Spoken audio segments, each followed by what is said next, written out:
Did you get from somewhere some psychic power on your journey? So again, a bit like some of the other questions, this really doesn't have anything to do with psychic powers. This really doesn't have anything to do with psychic powers. So if you believe in psychic powers, if you don't believe in psychic powers, if you think they exist, if you don't think they exist, it doesn't really matter.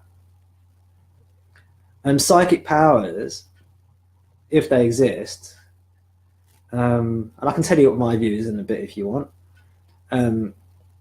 but if psychic powers do exist, I would say they're like skills that you can learn. Like it might be like being very good at playing chess.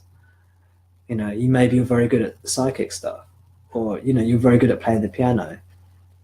So you might, you know, there's nothing wrong with being very good at playing chess. There's nothing wrong with being very good at playing the piano, obviously, and you can be interested in talking about these topics, but it's nothing to do with freedom.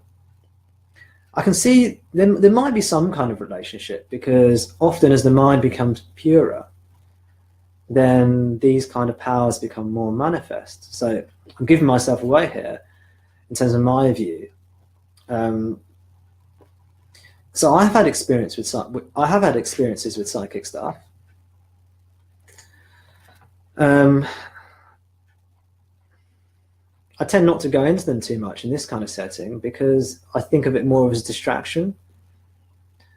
But to put it simply, as you become calmer, then the psychic stuff generally becomes more manifest.